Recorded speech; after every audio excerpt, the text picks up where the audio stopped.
So Kim, your races and your experiences during these multi-day events, you've obviously learned a lot, and particularly around resilience.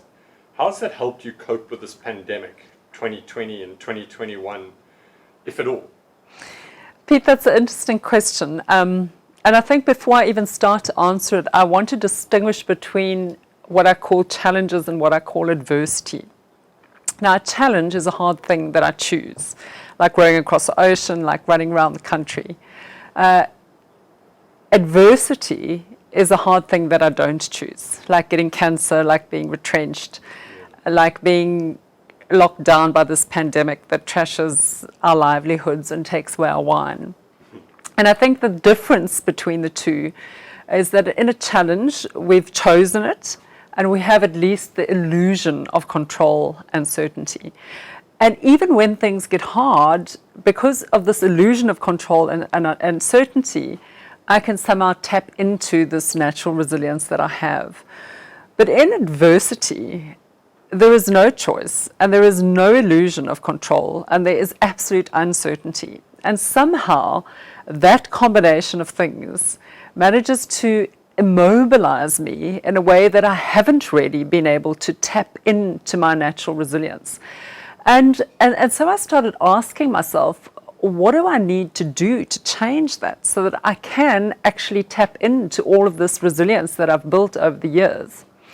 And I realized that what I need to do is practice being okay with uncertainty, that I need to grow my uncertainty muscles so that I can tolerate uncertainty and, in fact, even thrive in it, so that I can access my resilience. And how do I do this? And, at first I wasn't certain, and I began to think and read and research about it. And what seemed to come up over and over again, everything that I read, every person that I spoke to, was the need to grow trust. When I speak about trust, I mean self-trust, I mean trust in your family, I mean trust in your team.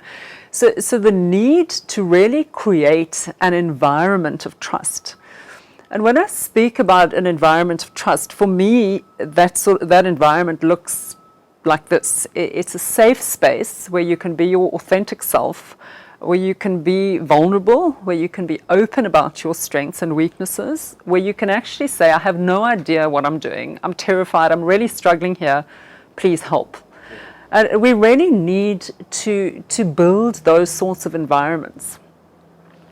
So trust, isn't that a very subjective thing? Isn't it just like an emotion? And so how do you grow an emotion? Well, that's a good question, and I would sort of almost like to flip it on its head. For me, trust is a doing word. Okay. And Brené Brown, who's written about it a lot, and she's done an enormous amount of research and asked hundreds of humans, thousands of humans, to define what trust means to them. And out of all of that research, she's crystallized out 7 behaviors. And those 7 behaviors are really the elements of trust. They are doing words. And if you break them down, she's created an acronym, BRAVING.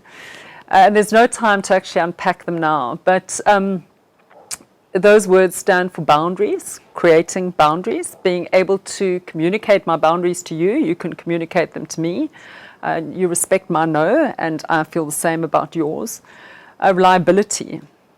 Always doing what you say that you will do. In a work situation, being aware of your limitations so that you're able to not overpromise.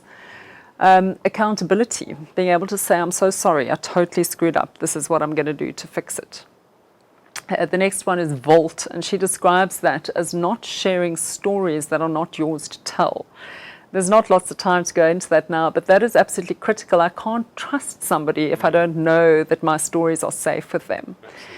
Integrity is doing the right thing, choosing what is right over what is fun, fast, or easy, even when it's difficult.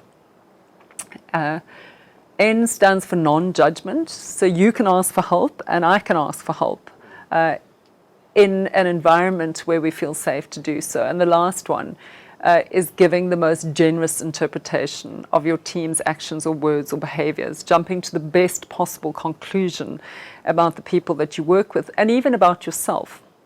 And I really believe very deeply that this is really the first element of creating a space where we are able to tap into our resilience and operate effectively in these times of increasing adversity.